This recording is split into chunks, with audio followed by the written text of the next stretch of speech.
Bonjour à tous les amis du monde entier, ces amis qui luttent chaque jour pour que l'Afrique avance, pour que l'Afrique sorte de la léthargie dans laquelle elle est plongée. Nous venons de perdre encore un artiste, Abou Bolé, un DJ qui faisait de la musique, qui chantait, donc qui participait à l'essor de la culture en Afrique, et plus précisément en Côte d'Ivoire. Il y a peu, nous venons de perdre notre icône, notre héroïne nationale, Marie-Louise Asseux. Son cas m'a poussé à prendre la parole et à décrier le système encore amateur. Le système encore, on peut dire, de la plus bananière dans laquelle nous vivons, qui fait que les acteurs du monde de la culture, que ceux qui soient actifs ou actifs principaux ou actifs non principaux, souffrent dès qu'ils ont un problème. J'avais déjà attiré l'attention des gens qu'il y a un qui était déjà malade entre griffes bien sûr, pas maladie du corps physique, mais qui était malade parce que victime d'accident de la circulation. On est resté là à prier, à croire à les miracles. Malheureusement, le miracle n'a pas eu lieu. Finalement, il est parti. C'est vrai, nous mourrons tous, un à un. Nous allons tous partir, que ce soit par accident, que ce soit par maladie ou par autre moyen.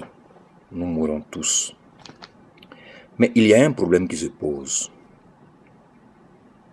Ce n'est pas parce qu'on va mourir tous qu'on va croiser les bras et ne plus agir sur notre santé, ne plus agir sur notre vie. Malheureusement, c'est faire preuve de mécréance que de s'asseoir et de dire on ne fera rien, c'est Dieu qui fera tout à notre place. Pourquoi on respire alors si on est si convaincu que c'est Dieu qui fera tout à notre place? Il serait beaucoup plus simple pour les humains de même plus respirer. Pourquoi on sort les matins aller chercher de quoi manger à midi si on sait très bien que c'est Dieu qui fera tout à notre place? Donc inconsciemment, on est conscient que ce n'est pas Dieu qui fera tout à notre place. Raison pour laquelle on sort le matin, on lutte les bus, on lutte les woro-woro, on lutte les transports en commun dans des conditions terribles, sous la pluie, le soleil, le vent, pour chercher de quoi nourrir la petite famille à midi et le soir. On ne reste pas couché à la maison pour dire c'est Dieu qui fera tout. Quand on a des douleurs à la dent et qu'on ne dort pas des nuits, on cherche les moyens de trouver un dentiste pour soulager la douleur. Quand on a un parent qui est hospitalisé, on cherche les moyens qu'il faut pour le soulager des maux qui l'amènent à l'hôpital. Il était couché à l'hôpital. C'est vrai, des dons ont été faits. Mais comme je l'ai déjà dit, on ne peut pas vivre de dons. On ne peut pas vivre comme avec les sentiments.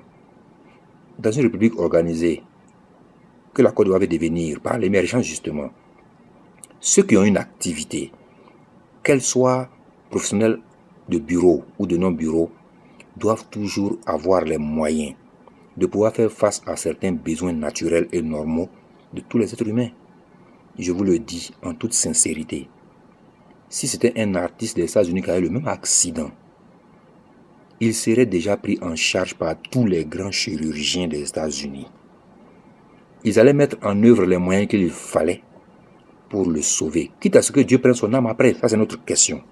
Mais il ne serait pas là à passer à la télévision pour faire des demandes de dons à d'autres personnes.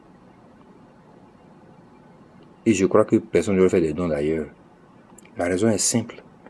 Ils ont une couverture d'assurance payée par la maison des droits d'auteur qui est ponctionnée sur leurs royalties.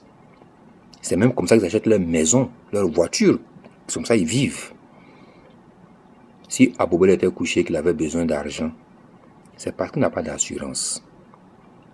S'il avait une sérieuse assurance maladie bien faite, je suis sûr qu'il aurait été emmené en Europe pour subir les opérations qu'il fallait pour sauver ses organes.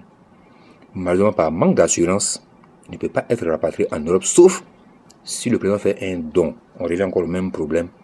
On ne construit pas un État moderne, émergent, en la gérant comme dans une plantation. C'est quand tu vas au champ le matin, tu vois tes employés, pour les employés, tu leur donnes des cigarettes ou de l'argent. C'est pas comme ça qu'on gère un État, quand on veut le rendre moderne. L'État moderne fonctionne à coup de lois, qui font que même quand toi tu n'es pas là, l'État fonctionne quand même. L'Espagne a 18 mois sans gouvernement, mais ça fonctionne. En Côte d'Ivoire, s'il n'y a pas de gouvernement, il n'y a pas de fonctionnalité de gouvernement dans l'État. Parce que ce n'est pas les lois qui dirigent les États d'Afrique, mais c'est la présence des individus qui dirigent les États d'Afrique, qui fait que même quand ils sont malades, on a peur parce que il n'y a aucun mécanisme juridique qui permet de réguler l'État, même s'il n'y a pas les humains. Je le répète et je reviendrai encore sur ça, autant de fois qu'il le faudra. La mort d'Abobolé est la responsabilité des députés. Ils veulent ce qu'ils veulent dire, c'est leur problème.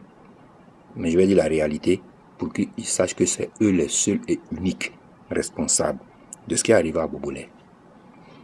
Ce qui est arrivé avant lui aussi, c'est eux. Et ce qui va arriver après eux, ça sera encore eux s'ils n'agissent pas.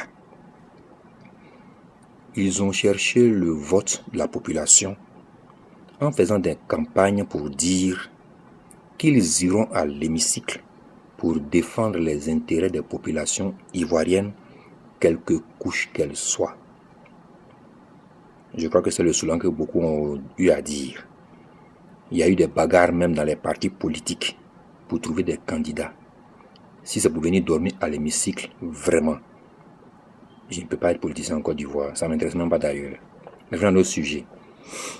Les députés doivent donc se saisir du dossier de la Burida, ou bien du Burida, comme on veut le dire, pour justement forcer le Burida en réorganisant son statut interne pour que le Burida puisse ponctionner sur les droits d'auteur des artistes un montant, en pourcentage bien sûr, qu'ils vont prendre pour constituer la caisse d'assurance maladie et retraite des acteurs, tous ceux qui ont un problème avec le Burida, qui ont une affaire avec le Burida bien sûr.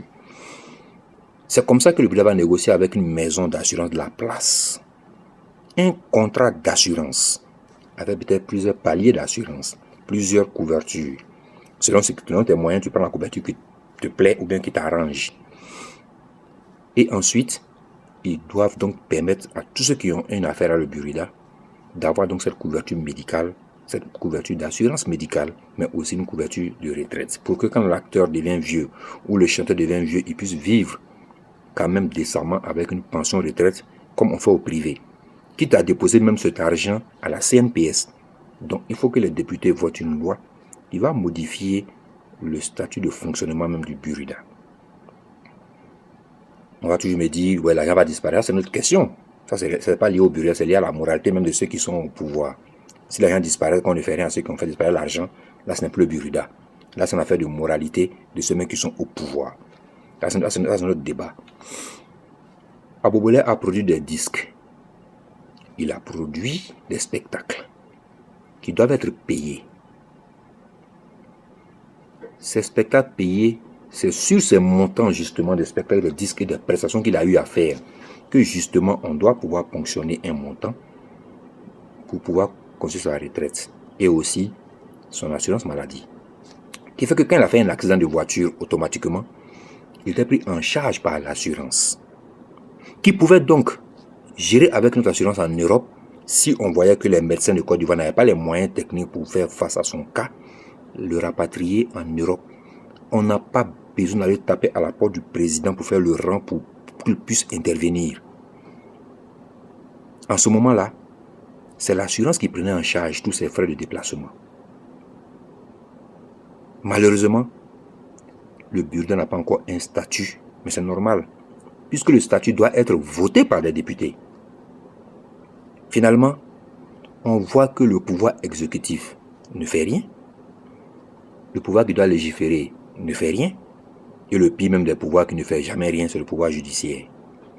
Eux, c'est vraiment un autre cas. Je n'ai même pas de solution pour eux à part les élire comme les autres.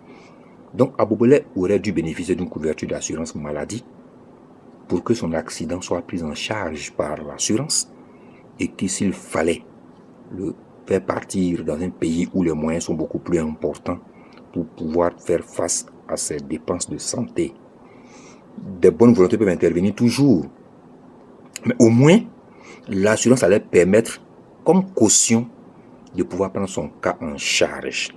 C'est parce qu'il n'a même pas une assurance que justement peut-être les médecins n'ont pas trop eu la main libre pour intervenir dans son cas, sauf quand ils reçoivent des dons. On ne peut donc pas continuer à jouer avec la vie de nos hommes de culture, car l'image de la Côte d'Ivoire aussi en dépend. Je regarde partout en Afrique, l'un des pays où il y a le plus de morts dans le milieu de la culture, c'est la Côte d'Ivoire. Je suis là, il y a les films nigériens. Ce sont les mêmes acteurs qui sont là depuis, ils sont vieux. D'autres sont morts, je n'ai pas dit non.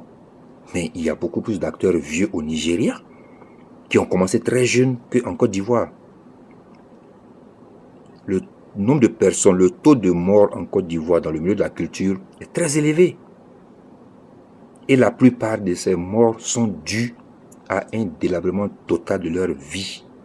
C'est dû à un manque de moyens financiers quand ils sont dans les situations précaires. On a vu comment vivait Adji Daniel avant sa mort. Il vivait dans une maison pas possible pour quelqu'un qui a apporté quelque chose au cinéma ivoirien, au théâtre ivoirien. C'est pas croyable. Et je vous le dis, même si on va aller chez Zoumana aujourd'hui, sa maison ou sa voiture, on sera dépassé. Par rapport à ce que gagnent les acteurs du cinéma ou les chanteurs du Nigeria, du Ghana et autres. Je vois les chanteurs du Ghana qui ont des Lincoln, Navigator. Ils chantent, c'est des rappeurs, c'est des DJ comme DJ Abobolé. Mais voyez bien sa voiture qu'il avait quand il a fait son accident. Il ne peut même pas rêver à acheter une Lincoln Navigator. Alors que son collègue à côté, qui rappe comme lui, qui fait des shows comme lui, peut s'acheter un palais, il peut s'acheter un Navigator, un Lincoln Navigator. Comment ils le font? C'est simple. Parce que le système des droits d'auteur est organisé et régi par des lois sérieuses. Je crois que les acteurs eux-mêmes, les gens de droit du Burida, doivent saisir un cabinet conseil juridique pour pousser le Burida même à travailler de manière moderne. Je crois que les chanteurs, les acteurs du cinéma, des milieux dans lesquels les gens meurent le plus, doivent saisir le tribunal par un cabinet conseil pour que le Burida puisse vraiment travailler et leur remettre les droits d'auteur comme il se doit. Je crois qu'il doit avoir ce pouvoir de le faire. Je crois que si le Burida n'a pas payé les droits d'auteur d'Abobolé, que sa famille saisisse un avocat pour poursuivre le Burida, parce que c'est avec les droits d'auteur payés qu'ils pouvaient faire face aux dépenses de santé de leurs frères. De même que, de même que beaucoup sont morts avant eux. Zago est mort, on n'a même pas su qu'il était malade. Mais je parie que, même s'il était malade, il ne peut pas le dire parce qu'il n'a pas les moyens d'aller à l'hôpital. Et il comptait sur ses amis qui sont avec lui dans le cinéma pour l'aider, alors qu'eux-mêmes ils tirent le diable par la queue chaque mois pour vivre. Parce que même pour avoir les royalties, leurs droits d'auteur du Burida, on sait quelle bagarre ils font. Donc il faut que les acteurs eux-mêmes, les gens du droit et de la culture eux-mêmes, puissent être capables de se constituer, avoir un avocat conseil qui va poser des éléments qu'il faut pour pousser le Burida même à bien payer les droits d'auteur d'abord. Je pense que c'est ce genre d'action qui va pousser le gouvernement à regarder de près dans le milieu de la culture. J'ai appris par hasard que la première dame est beaucoup liée au monde de la culture. Bon, c'est juste peut-être pour sa publicité, parce que je ne vois pas ce qu'elle apporte à la culture ivoirienne en proposant à son mari, qui est le président de la République, des propositions de loi qui vont permettre aux gens qu'elle dit aimer de vivre pas comme des marionnettes, mais comme des êtres humains, avec la décence qu'il faut par rapport au travail qu'ils apportent à la Côte d'Ivoire. C'est l'un des pays qui a le plus de chanteurs au monde, en Afrique surtout. C'est l'un des pays où les chanteurs sont les plus pauvres. À part Blondie, Mewé et quelques-uns, le gros lot n'a même pas de quoi se loger correctement. Pourtant, leurs tubes passent à longueur de journée partout. Dans les cars, dans les maquis, à la RTI, ça passe partout. Mais n'ont pas d'argent. Vous prenez un film de Marius Oasseux sur YouTube, c'est upload sur YouTube par quelqu'un qui se tape des centaines de milliers de dollars par an à cause des pubs qui y sont. Mais elle-même n'a même pas un rond du Burida parce qu'ils ne savent même pas que le film est posté même sur YouTube. Ils n'ont pas ce souci-là. Leur souci, c'est les subventions que tu vas leur donner pour fonctionner, qu'ils vont prendre pour s'acheter de nouvelles voitures et faire de nouvelles bêtises. Alors quand un acteur tombe malade ou un chanteur tombe malade, ils n'ont même pas les moyens de pouvoir faire face à ces charges de santé, alors qu'ils sont censés lui laisser ses droits, que même pour que la personne ait, doit faire une bagarre atroce. Je conseille à tous les hommes de la culture de Côte d'Ivoire de saisir un avocat conseil pour poursuivre le Burida, pour manquement à son devoir. Et comme le Burida est une émanation même de l'État de Côte d'Ivoire, C'est comme poursuivre l'État de Côte d'Ivoire pour manquement à son devoir et pour violation de la Constitution ivoirienne. Car dans la Constitution ivoirienne, le président est tenu de protéger les couches sociales de Côte d'Ivoire. C'est écrit dans le préambule de la Constitution ivoirienne. Manquer à un devoir de la Constitution est une haute trahison de la part du président lui-même. Et il le sait. Donc comme il sait que le système juridique, c'est lui qui le nomme, il n'a pas voté. Donc il s'en fout. En fait, il veut dire, il se fout des Ivoiriens. Merci.